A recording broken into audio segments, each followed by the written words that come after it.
சேலம் மாவட்டம் தம்மம்பட்டி அருகே குடியிருப்பு பகுதியை அரசு நிலமாக மாற்றிய வருவாய்த்துறையினரை கண்டித்தும், குடியிருப்பு வீடுகளுக்கு பட்டா வழங்க வேண்டியும் வீடுகளில் கருப்பு கொடியேற்றி கடைகளை அடைத்து கைகளில் தட்டு ஏந்தி பிச்சை எடுக்கும் விதமாக கிராம மக்கள் உண்ணாவிரத போராட்டத்தில் ஈடுபட்டனர்.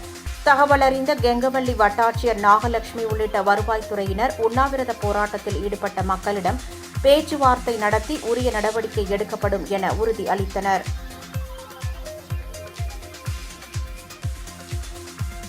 வார்டு இருக்குது. இந்த 15 வார்டில் எங்க வார்டு 7, 13, 14, 15 இந்த 4 வார்டுலையுமே கிட்டத்தட்ட 100 வருஷமா பொதுமக்கள் குடியிருந்து வராங்க. கிட்டத்தட்ட 870 குடும்பம் இருக்கிறோம். அதில் குடியிருக்கிறது எல்லாருமே ஆரம்பத்திலிருந்து குடியிருந்துகிட்டு இருக்கிறதுல வீட்டு வரி ரசீது போட்டுட்டு இருக்கிறோம். அதில் பெரும்பகுதியான ஆட்கள் குடிநீர் கனெக்ஷன் வச்சுருக்கிறோம், இபி கனெக்ஷன் வச்சுருக்கிறோம். நீண்ட நாளாக நடந்துக்கிட்டு தான் இருக்குது.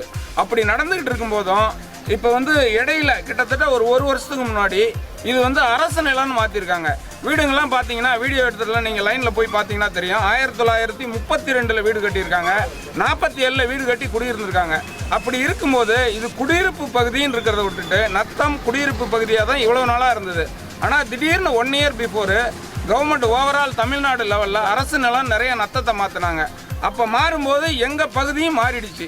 அது எங்களுக்கு குடியிருப்பு பகுதி இல்லாத இருந்தால் பரவாயில்ல, பட் கிட்டத்தட்ட ஒரு 870 குடும்பம் இருக்கிற பகுதியை போய் நீங்கள் அரசு நிலம்னு மாற்றினா நாங்களாம் எங்கே போகிறது? குடியிருக்கிறவங்க எல்லாம் என்ன ஆகிறது? அரசு நிலம்னு எதுக்கு எடுத்தீங்க? நாங்கள் காசு கொடுத்து கிரைம் பண்ணியிருக்கோம். நிறைய பேர் பூர்வீக சொத்து இருக்குது. ரிஜிஸ்டர் ஆஃபீஸில் எல்லா டாக்குமெண்ட்டுமே எடுக்கிறோம். அதே தாசில்தார் ஆஃபீஸில் இருந்தால் நிறைய டாக்குமெண்ட் வாங்கியிருக்கோம். விஓஓஸ் கொடுத்துருக்காங்க டாக்குமெண்ட்டு. அப்படி இருக்கும்போது எங்கள் நிலத்தை எதனால் அரசு நிலம்னு மாற்றுறீங்க?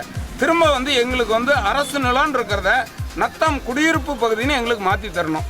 அதுதான் எங்களோட கோரிக்கை. வேற சார், இப்போ நான் 7வது பகுதியை சேர்ந்தவங்க. எங்கள் வீடு 1939 சுத்த கிரையம், பாலப்பாடியில் கிரையம் பண்ணிருக்கிறோம்.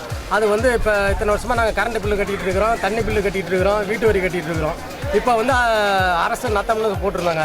இப்போ இப்போ 5 மாதத்துக்கு முன்னாடி கிராம இதை கவர்மெண்ட் இடம்னு சொல்லிட்டு 0 வேல்யூ ஆக்கிட்டாங்க. இப்போ 1939 நாங்கள் இவ்வளோ கிரையம் பண்ணுற சொத்தை கவர்மெண்ட் இடம்னா எப்படி எந்த அதிகாரி கொண்டு வந்தாங்க? இப்போ இருக்கிற அதிகாரி 0 வேல்யூ கொண்டு வந்துட்டாங்க. இது இப்போ கிட்டத்தட்ட ஒரு 870 வீடு இருக்குது. நாங்கள் 7, 13, 14, 15 4 வார்டு இருக்குது. இந்த 4 வார்டில் கிட்டத்தட்ட ஒரு 2000 ஓட்டு 3000 ஓட்டு மக்கள் ஜனத்தொகை இருக்கிறோம். இப்போ 40, 70, 80 வருஷமாக இது மாதிரி நாங்கள் குடியிருந்துட்டு இருக்கிறோம். கரண்ட் பில்லு கட்டிருக்கோம், இது பண்ணிட்டு இருக்கோம். திரும்பி அரசு இடம் அரசு இடம்னு மாற்றிட்டாங்க. 0 வேல்யூ கொண்டு வந்துட்டாங்க. இப்போ நாங்கள் எந்த எதுவுமே நாங்களால் ஒரு பேங்கில் அடமானமோ ஒரு கடனோ யார்கிட்டயுமே தனிநபர் கடனோ கவர்மெண்ட் கடனோ வாங்க முடியல, இது பண்ணல. இப்போ இருக்கிற அதிகாரிங்க 0 வேல்யூ பண்ணிவிட்டாங்க.